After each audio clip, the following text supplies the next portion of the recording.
Assalamualaikum warahmatullahi wabarakatuh. Kami dari kelompok 5 yang beranggotakan saya Debbie Ministriza, Saya Kania Salsabila. Saya Rizna Hilda Aziza. Pembuatan video ini diperuntukkan sebagai tugas akhir mata kuliah akuntansi keuangan lanjutan 2. Kelompok kami akan membahas terkait laporan keuangan konsolidasi perolehan perusahaan anak. Baik, langsung saja kita membahas materinya. Pengertian laporan keuangan konsolidasi adalah laporan yang menyajikan posisi keuangan dan hasil operasi untuk induk perusahaan, entitas pengendali, dan satu atau lebih anak perusahaan entitas yang dikendalikan, seakan-akan entitas-entitas individual perusahaan tersebut merupakan satu entitas atau perusahaan satu perusahaan. Perusahaan induk terjadi karena memiliki sebagian besar 50% atau seluruh modal saham dari perusahaan lain, sehingga berhak mengendalikan operasi dan manajemen perusahaan lain. Perusahaan anak adalah perusahaan yang manajemen dan operasinya dikendalikan oleh perusahaan induk atau holding. Hubungan antara perusahaan induk dan anak disebut hubungan afiliasi. Ditinjau dari sudut praktis, perolehan oleh perusahaan yang satu atas satu penguasaan atau controlling interest dalam saham perusahaan lain sama dengan peleburan atau konsolidasi. Ada beberapa cara pencatatan investasi pada perusahaan anak, yaitu 1. Sebuah perusahaan dapat memperoleh saham perusahaan lain lewat pembelian perkas dan lewat penukaran dengan surat-surat berharga itu sendiri. Yang kedua, sebuah perkiraan investasi dibebani sebesar harga pokok saham yang diperoleh. Yang ketiga, apabila pembayarannya dilakukan per kas, maka perkiraan investasi ini didebet sebesar jumlah yang dibayarkan. Yang keempat, apabila aktiva lain diberikan dalam penukaran, maka investasi ini harus dicatat dengan nilai wajar aktiva yang diserahkan. Yang kelima, apabila surat-surat berharga sendiri di sebuah perusahaan diterbitkan dalam penukarannya dengan saham yang diperoleh, maka investasi ini harus dicatat dengan nilai wajar surat-surat berharga yang diserahkan dalam penukaran atau dengan nilai wajar saham yang diperoleh yang terbukti jelas. Yang keenam, investasi dalam saham perusahaan anak dilaporkan dengan judul investasi dalam neraca perusahaan anak. Anak perusahaan tidak dikonsolidasikan apabila 1. Pengendalian pada anak perusahaan bersifat sementara karena anak perusahaan khusus diakuisisi dengan tujuan untuk dijual kembali atau dialihkan dalam jangka pendek.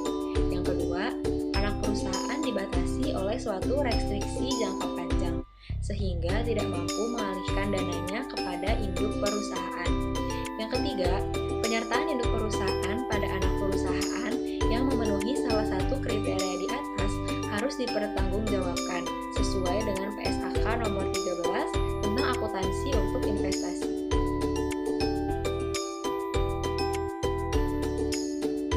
Neraca perusahaan induk yang melaporkan saham perusahaan anak sebagai investasi dan neraca perusahaan anak yang melaporkan kepentingan yang dipegang oleh perusahaan induk sebagai modal saham merupakan laporan keuangan yang lengkap dari perusahaan yang bersangkutan sebagai kesatuan hukum yang terpisah.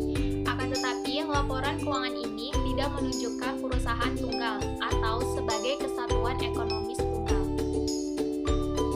Hubungan perusahaan induk perusahaan anak seringkali timbul dari pembelian saham para pemegang saham sebuah perusahaan yang sedang berjalan. Dalam hal seperti ini, kepentingan yang diperoleh perusahaan induk dapat 100% atau dapat juga lebih kecil. Dengan pemilikan kurang dari 100%, maka eliminasi saldo modal perusahaan anak yang tidak dieliminasi akan ditetapkan dalam neraca konsolidasi sebagai kepentingan minoritas, yaitu modal pemegang saham dalam aktiva konsolidasi yang menahan bagian mereka dalam perusahaan anak.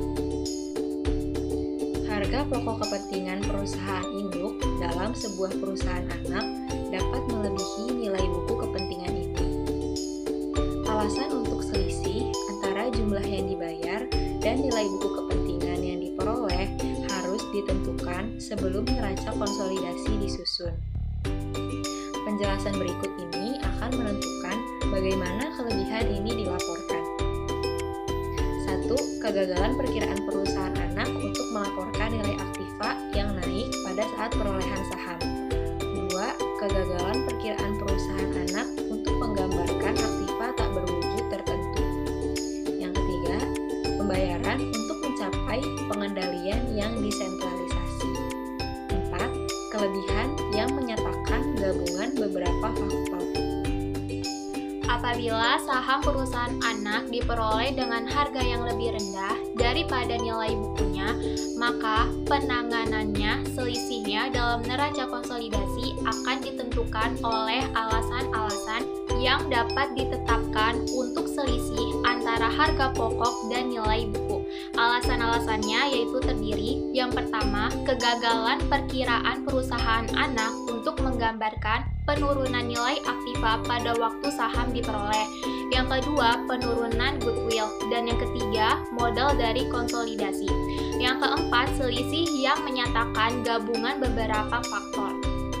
Jika setelah mengeliminasi goodwill dan menguranginya, nilai aktiva yang dapat diidentifikasi sampai sebesar nilai belanjanya saja, tetapi masih tetap ada perbedaan antara nilai buku dan harga pokok investasi, maka perbedaan tersebut harus diperlakukan sesuai dengan opini APB nomor 16, yaitu kelebihan terhadap harga pokok harus dialokasikan untuk mengurangi secara proporsional nilai yang diberikan kepada aktiva tidak lancar, kecuali investasi jangka panjang dalam bentuk surat berharga agar nilai wajarnya bisa ditentukan. Dalam hal tertentu, hubungan perusahaan induk perusahaan anak dapat terjalin tanpa perubahan penting dalam pemilikan semua, dan semua kriteria yang mendukung mungkin menyatakan persetujuan ini sebagai tidak lebih daripada penyatuan kepentingan. Dalam hal ini, sama halnya dengan peleburan atau konsolidasi yang dipandang sebagai penyatuan kepentingan, tidak dibutuhkan pembukuan baru. Alhamdulillah, materi yang kami sampaikan telah selesai. Semoga bermanfaat bagi teman-teman. Mohon maaf jika masih terdapat kekurangan dari kelompok kami. Terima kasih. Wassalamualaikum warahmatullahi wabarakatuh.